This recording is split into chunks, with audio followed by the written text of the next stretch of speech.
다 같이 사도신경으로 신앙 고백하시겠습니다. 전능하사 천지를 만드신 하나님 아버지를 내가 믿사오며 그 외아들 우리 주 예수 그리스도를 믿사오니 이는 성령으로 잉태하사 동정녀 마리아에게 나시고 본디오 빌라도에게 고난을 받으사 십자가에 못 박혀 죽으시고 장사한 지 사흘 만에 죽은 자 가운데서 다시 살아나시며 하늘에 오르사 전능하신 하나님 우편에 앉아 계시다가 저리로서 산자와 죽은 자를 심판하러 오시리라. 성령을 믿사오며 거룩한 공회와 성도가 서로 교통하는 것과 죄를 사하여 주시는 것과 몸이 다시 사는 것과 영원히 사는 것을 믿사옵나이다. 아멘.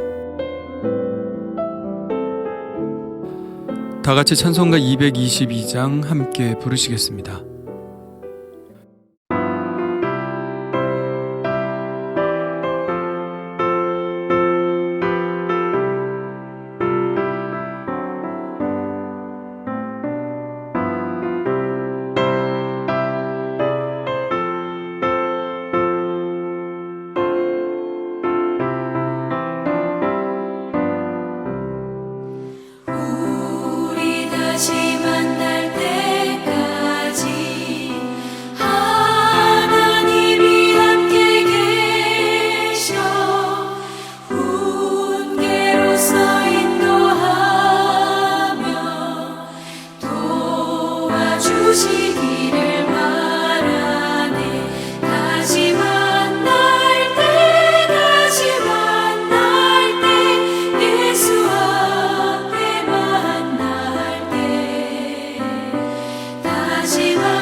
오늘 우리에게 주신 하나님의 말씀은 사도행전 15장 36절로 16장 5절입니다. 다 같이 한 목소리로 읽겠습니다.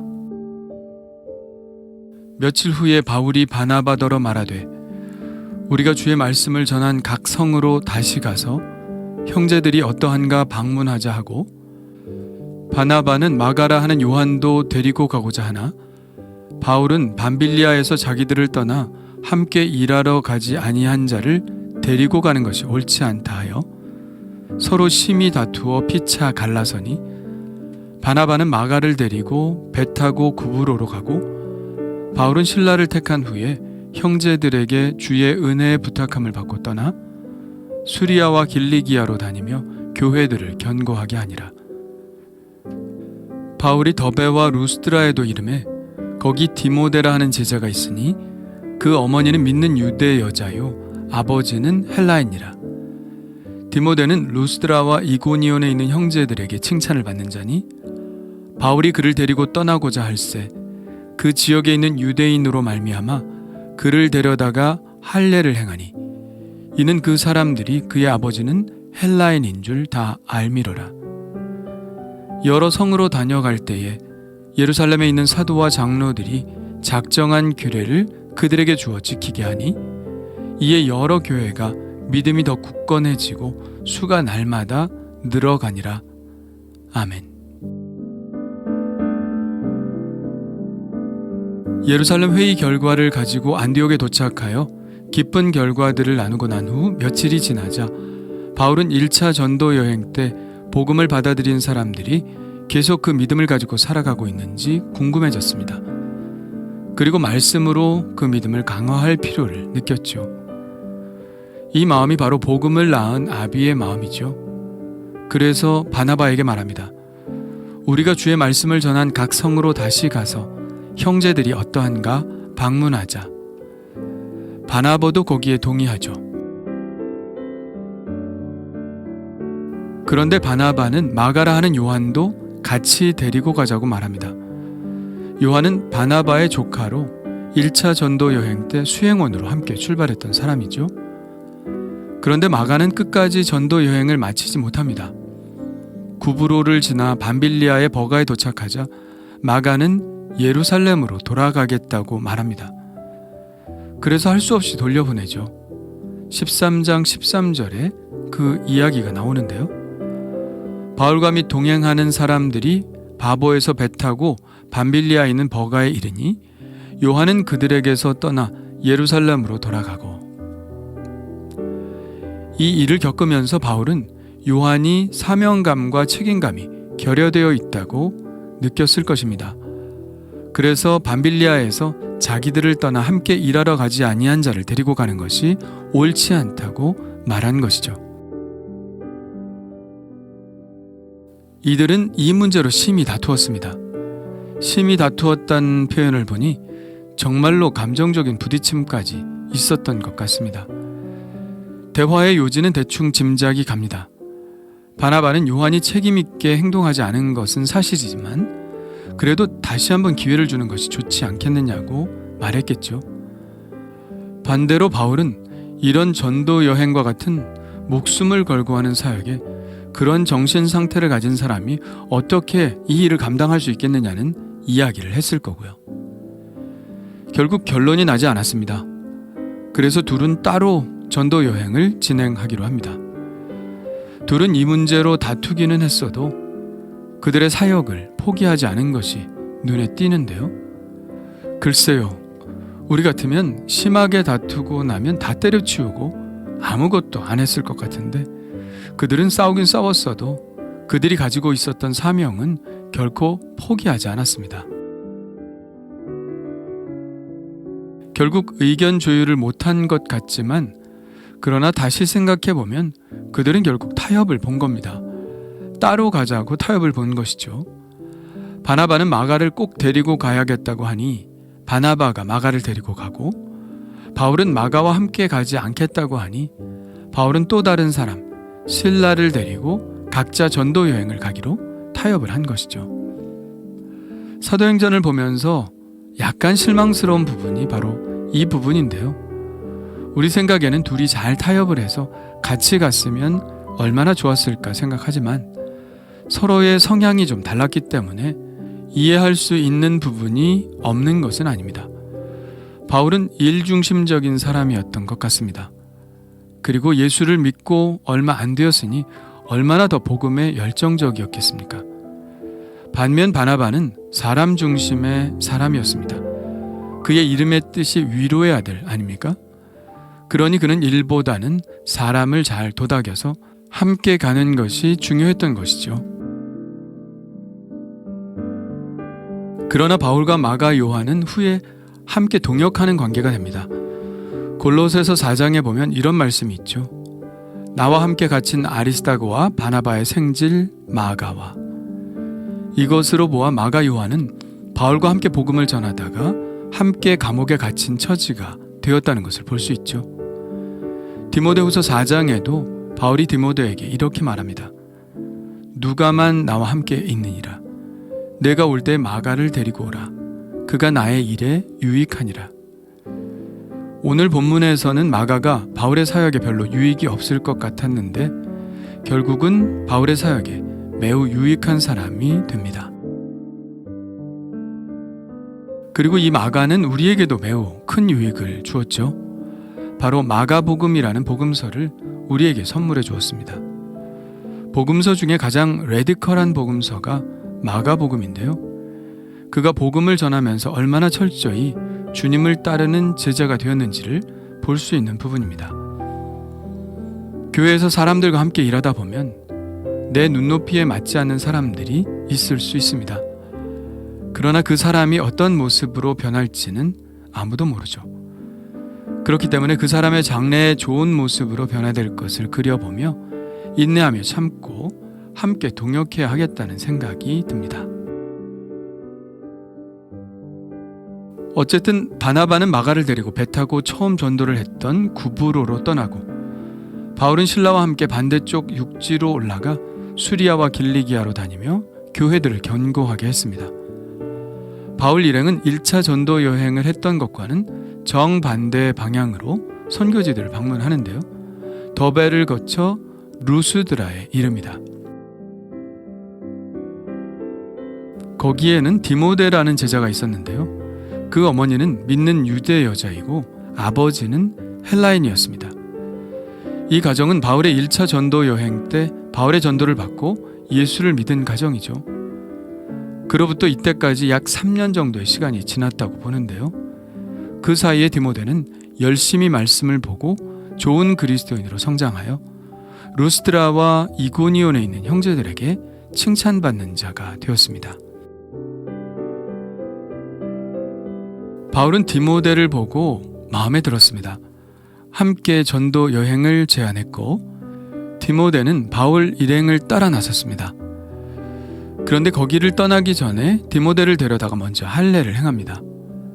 그 이유를 성경은 이렇게 기록하고 있습니다. 바울이 그를 데리고 떠나고자 할새 그 지역에 있는 유대인으로 말미암아 그를 데려다가 할례를 행하니 이는 그 사람들이 그의 아버지는 헬라인인 줄 다 알미러라. 지금까지 바울은 할례 문제로 분투를 했습니다. 그런데 그런 그가 디모데에게 할례를 행했습니다. 말씀을 보면 유대인들 때문에 그렇게 했다고 하는데요. 바울이 자기 소신을 굽히고 유대인들의 눈치를 보아 디모데에게 할례를 준 것일까요? 그렇다면 그것은 바울답지 않은 태도가 아닐까요? 이 문제에 관해 차근차근 생각해 보았으면 합니다. 먼저 디모데는 아버지가 헬라인이고 어머니가 유대인입니다. 전통적인 유대적 견해로는 이런 결혼은 허용되지 않는 것이죠. 유대인들은 유대인과만 결혼을 해야 합니다. 그러나 어쨌든 이방인과 결혼을 해서 아기가 태어났다면 그는 이방인일까요? 아니면 유대인으로 받아들여야 할까요? 만일 어머니가 유대인이라면 그 아기는 유대인이 됩니다. 아버지가 유대인이고 어머니가 이방인이면 아기는 유대인이 아니죠. 철저히 모계를 따르죠. 그러므로 디모데는 따지고 보면 유대인인 겁니다. 유대인은 당연히 할례를 받아야 하죠. 이것은 기독교인이기 이전에 그가 유대인이기 때문에 할례를 행하는 것은 매우 자연스러운 것입니다. 바울이 유대인들로 인하여 디모데에게 할례를 받게 한 것은 유대인의 눈치를 본다거나 그답지 않은 행동인 것은 아니고 오히려 가장 바울다운 행동이라고 보아야 합니다. 바울의 입장은 무엇이든지 복음을 전하는 것에 거치는 것이 되어서는 안 된다는 것입니다. 고린도전서 9장에서 바울은 이렇게 말합니다. 유대인들에게 내가 유대인과 같이 된 것은 유대인들을 얻고자 함이요 율법 아래에 있는 자들에게는 내가 율법 아래에 있지 아니하나 율법 아래에 있는 자같이 된 것은 율법 아래에 있는 자들을 얻고자 함이요. 영혼 구원을 위해서는 유대인들에게 맞춰줄 수도 있고 이방인에게 맞춰줄 수도 있다는 말이죠. 같은 고린도전서 10장에는 이렇게 말합니다. 유대인에게나 헬라인에게나 하나님의 교회에나 거치는 자가 되지 말고 나와 같이 모든 일에 모든 사람을 기쁘게 하여 자신의 유익을 구하지 아니하고 많은 사람의 유익을 구하여 그들로 구원을 받게 하라. 작은 것 가지고 고집 부리거나 싸우지 말라는 것이죠. 그들이 구원을 받을 수 있다면 얼마든지 양보하겠다는 말입니다. 바울에게 있어서는 할례나 무할례는 중요한 것이 아닙니다. 그는 이렇게 말하죠. 할례나 무할례가 아무것도 아니로되 오직 새로 지으심을 받은 것만이 중요하니라. 할례는 받아도 되고 안 받아도 됩니다. 그런데 디모데가 할례를 안 받은 것 때문에 유대인들이 거리게 한다면 바울은 디모데가 할례를 받고 유대인들의 축복을 받고 전도 여행을 떠나는 것이 낫다고 생각한 것이죠. 그러나 갈라디아서 2장에 보면 그는 비유대인 출신인 디도가 할례를 받는 것에 대해서는 결코 용납하지 않습니다. 디모데는 모계로 유대인이니 할례를 받아도 되고 또 안 받아도 되지만 이방인인 디도에게 할례를 주어야 한다는 주장에 대해서는 매우 단호한 입장을 취한 것이죠. 바울은 이렇게 할례를 행한 디모데를 데리고 1차 전도 여행 때 세운 교회들을 다니며 사도회의의 결과들을 나누고 또 믿음을 굳게 했습니다. 바울의 이 방문의 결과로 교회는 힘을 얻고 더 많은 성도들이 생겨났죠. 사람이 살아가는 데는 원칙이 필요합니다. 어떤 공동체를 운영하는 데도 원칙이 필요하고요. 그리고 그 원칙은 그 사람이나 공동체의 목적을 추구하는데 도움을 주는 것이어야 합니다. 원칙만 추구하고 그 원칙이 가리키는 목적을 잃어버린다면 그 원칙은 오히려 방해가 되죠. 바울은 어떤 순간에도 본질을 잃어버리지 않았습니다. 그 본질이란 복음을 전하여 한 영혼을 구원하는 것이었습니다. 그래서 그가 세운 원칙은 영혼 구원에 방해가 되지 않는 것이라면 무엇이든지 허용할 수 있었고 영혼 구원에 도움을 주는 것이라면 무엇이라도 할 수 있었던 것입니다. 그것이 바로 바울의 원칙이었죠. 그렇다면 나는 과연 어떤 원칙을 가지고 살아가고 있는지 생각해 봅니다. 아무 유익이 없는 원칙을 가지고 고집을 피우고 있지는 않은지, 중요하지 않은 것 때문에 정작 중요한 것을 포기하고 있지는 않은지 생각해 봅니다. 주님 감사합니다. 사역을 하다 보면 사역자 간에 서로 마음을 맞추어야 하는 일이 있습니다.